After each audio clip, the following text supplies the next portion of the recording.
Hello traders and investors. तो आज के इस वीडियो में हम बात करने वाले हैं biggest bank failure since 2008 financial crisis. तो एक यूएस का ऑलमोस्ट 40 इयर्स पुराना बैंक जिसका नाम है सिलिकॉन वैली बैंक बंद हो चुका है। इसको 2008 के बाद से अब तक का सबसे बड़ा फाइनेंशियल क्राइसिस बता रहे हैं। तो इसके पीछे रीजंस क्या हैं, पहले इसको समझते हैं।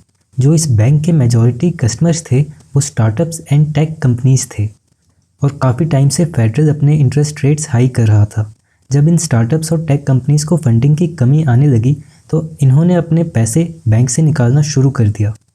तो इस लिक्विडिटी को पूरा करने के लिए बैंक को अपने इन्वेस्टमेंट सेल करनी पड़ी। 9 मार्च 2023 को बैंक ने अपनी $21 बिलियन के इन्वेस्टमेंट को $1.8 बिलियन के लॉस पर सेल कर दिया था। तो यही रीज़न है इस क्राइसिस का।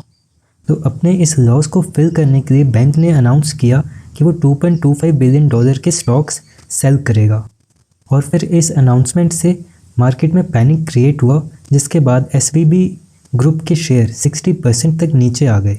उसके बाद इसमें ट्रेडिंग बंद कर दिया गया ताकि और इम्पैक्ट ना हो।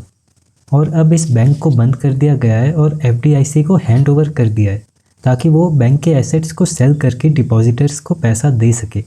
लेकिन ऐसी भी न्यूज़ है कि 2022 के लास्ट तक $175 बिलियन के डिपॉजिट में से 89% डिपॉजिट्स का इंश्योरेंस हुआ ही नहीं है। लेकिन जो इंश्योर्ड डिपॉजिटर्स हैं वो अपना पैसा 13 मार्च से विथड्रॉ कर पाएंगे। लेकिन जो अनइंश्योर्ड डिपॉजिटर्स हैं उनके लिए कॉम्प्लिकेटेड प्रोसेस है। एफडीआईसी उनको रिसीवरशिप सर्टिफिकेट देगा।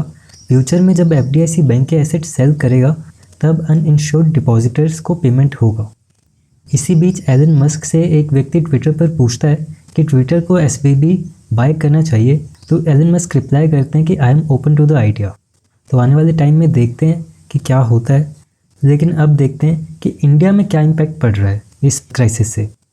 एसवीबी ने ऑलमोस्ट 21 इंडियन स्टार्टअप्स में इन्वेस्ट किया था, जैसे Paytm mall, 197 communications, Naaptol, BlueStone, Shaadi, CarWale और भी कंपनीज आप लिस्ट देख सकते हैं।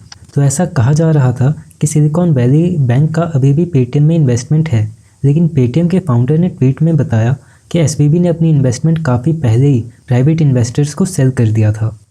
अब इंडिया का एक बैंक जिसका नाम है the Shambhrao Vitthal cooperative bank, SBC bank. SVB और एसबीसी का नाम सिमिलर होने से कुछ डिपॉजिटर्स में मिसअंडरस्टैंडिंग हुआ और वो डिपॉजिटर्स अपने डिपॉजिट्स की इन्फॉर्मेशन लेने आ गए। तो बैंक को स्टेटमेंट जारी करना पड़ा। उनके बैंक का और सिलिकॉन वैली बैंक से कोई रिलेशन नहीं है। तो अब इस यूएस बैंक फाइनेंशियल क्राइसिस का क्या इम्पैक्ट रहता है वो देखने वाली बात है, क्योंकि एसवीबी ग्रुप के शेयर 60% डाउन है और हेल्प कर दिए ट्रेडिंग को। अब इंडिया में और ग्लोबली क्या इम्पैक्ट पड़ता है इस क्राइसिस का वो देखने वाली बात है। और देखा जाए आज का इंडियन मार्केट ओपन तो होता है निफ्टी पॉजिटिव में, लेकिन बाद में डाउन हो जाता है। अब आने वाले दिनों में कैसा रहने वाला इम्पैक्ट वो देखते हैं। तो इस वीडियो में इतना ही। मिलते हैं बहुत जल्द एक नेक्स्ट एनालिसिस के साथ।